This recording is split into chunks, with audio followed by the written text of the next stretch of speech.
Good morning, club members. We digest world-class journalism and talk it through in plain English. Here are 5 stories worth your time. Sam Altman is rushing to list OpenAI on the stock market. This planned public listing could value the artificial intelligence startup at $1 trillion. However, his senior management team is rapidly falling apart behind the scenes. Nearly half a dozen internal reorganizations have caused deep staff frustration this year. A wave of high-profile executive departures has left key leadership positions empty.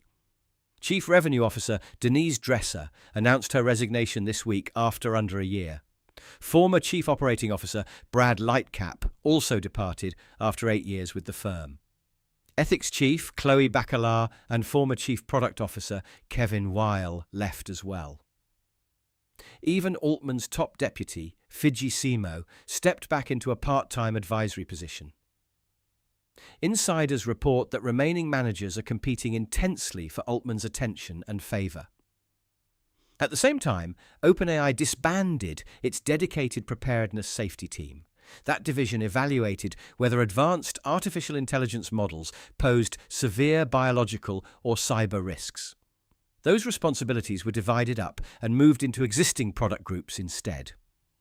Management presented these exits and structural changes as a necessary streamlining effort. Altman instructed staff to abandon side projects and focus completely on commercial products.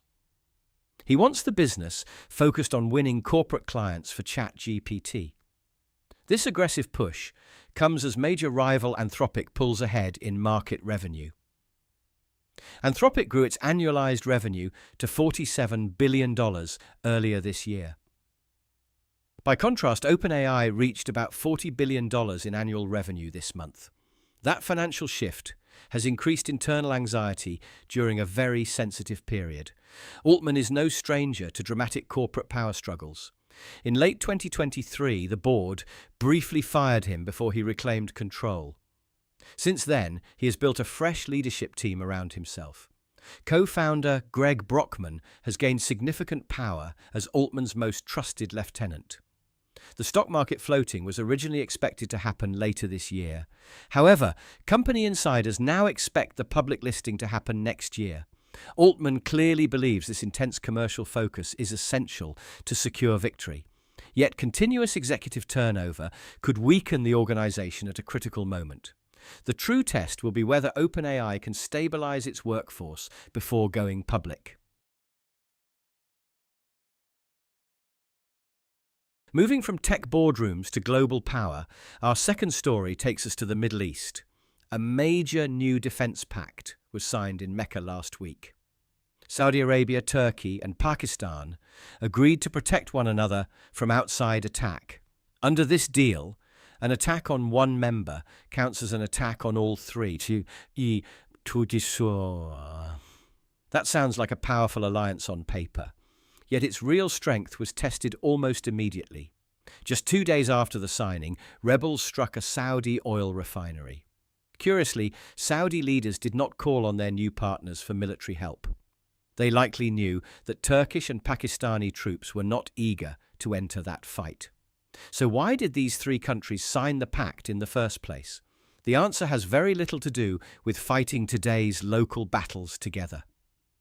Instead, it signals a major shift in who controls security across the region. For more than 50 years, the US led the Middle East. Washington built close ties with regional governments and protected the global oil supply.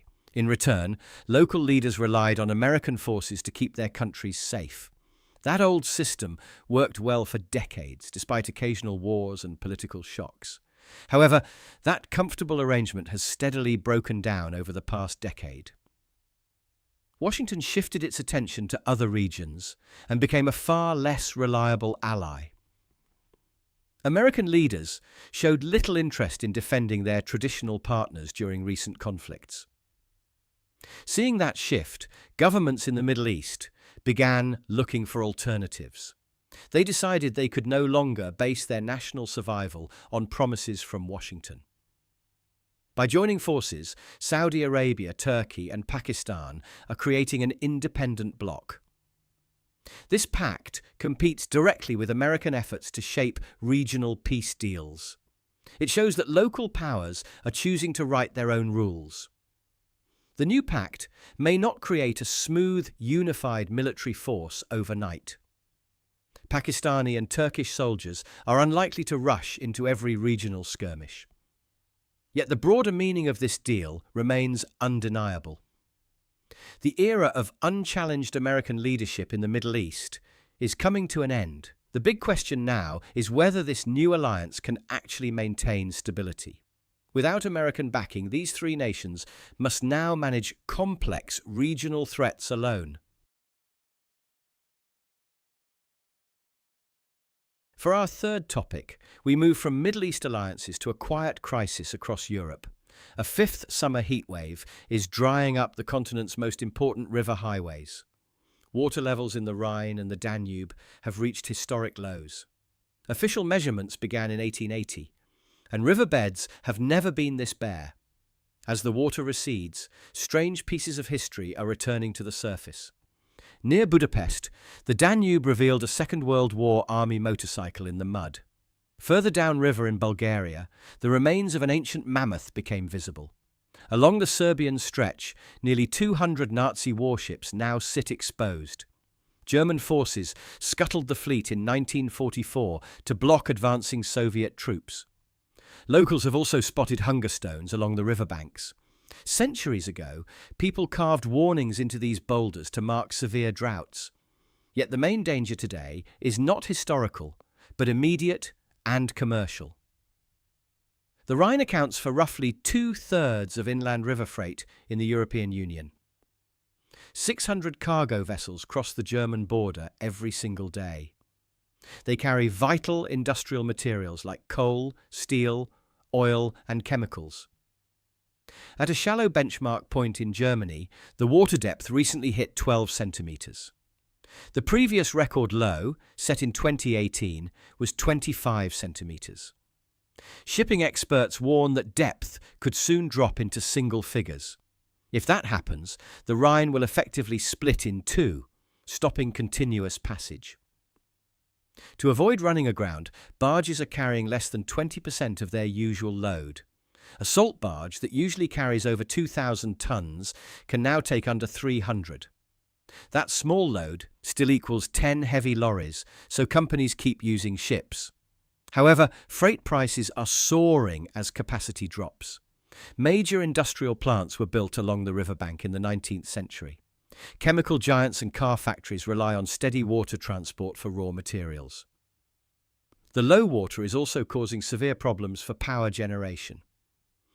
Nuclear plants in Hungary and Romania draw cooling water directly from the Danube. One Hungarian station provides 30% of that nation's electricity. Both plants have had to reduce output because the river is too low. Governments are asking households and businesses to cut back on energy consumption. Car manufacturers in Hungary and Romania have already scaled back production.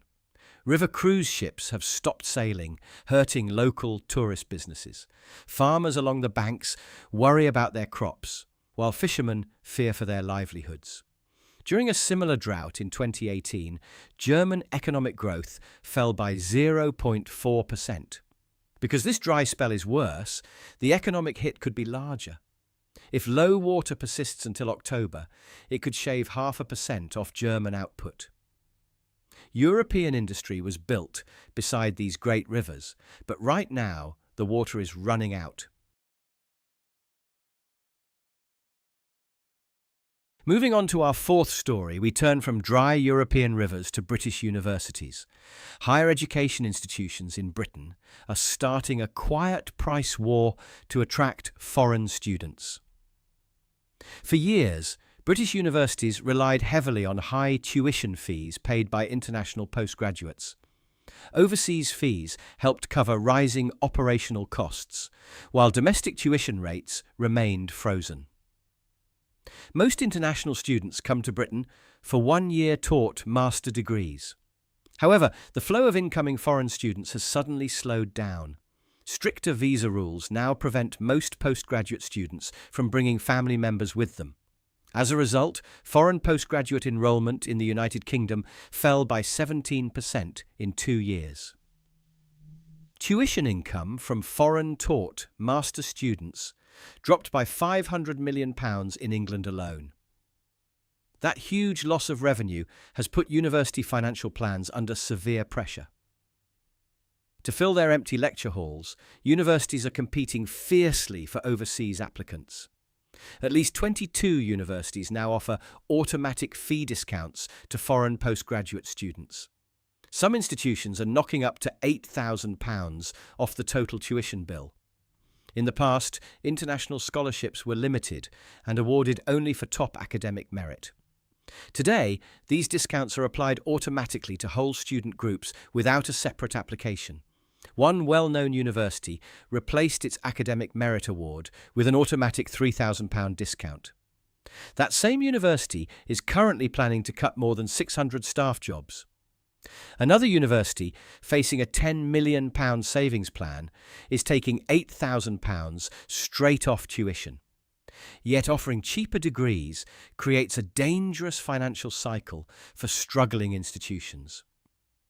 When a university collects less money per student, while overall numbers fall, total income drops faster. At the same time, some universities are also lowering their entry grades to recruit more applicants. Branding experts warn this shifts competition from academic strength to basic pricing.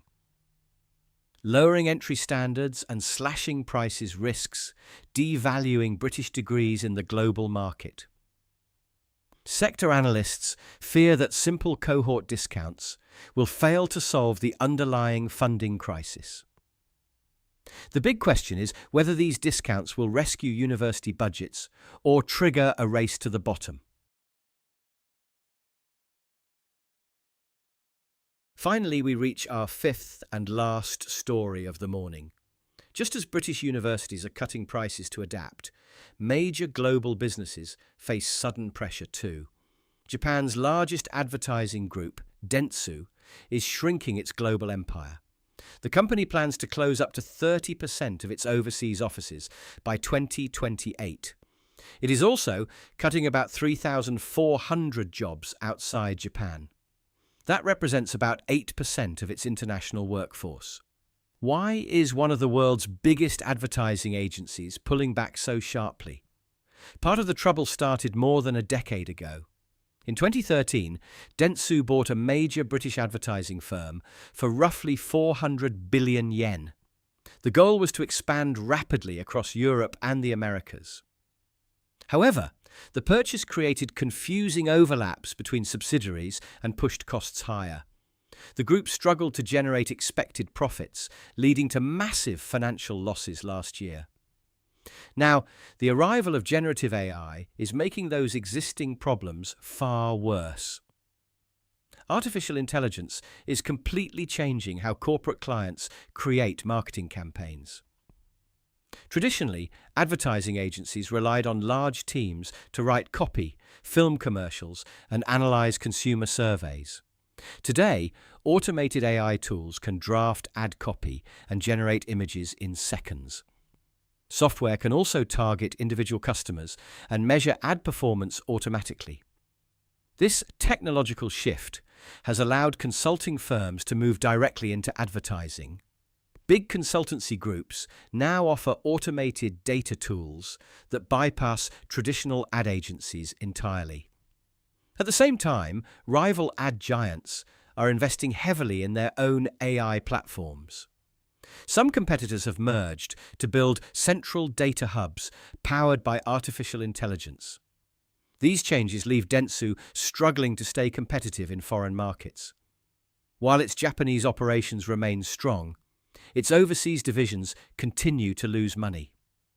To rebuild profitability, Dentsu aims to eliminate 80 foreign units this year alone. By 2028, the group aims to reduce its overseas units to around 300. Dentsu expects these deep cost cuts to bring the company back to profit in 2026. However, reducing office space and laying off staff cannot restore lost earning power by itself. The agency still needs to prove it can outsmart competitors powered by artificial intelligence. It is a clear example of how fast AI can upend a traditional creative industry. That brings us to the end of today's stories. Thank you for sharing your breakfast with me, and I will see you tomorrow morning.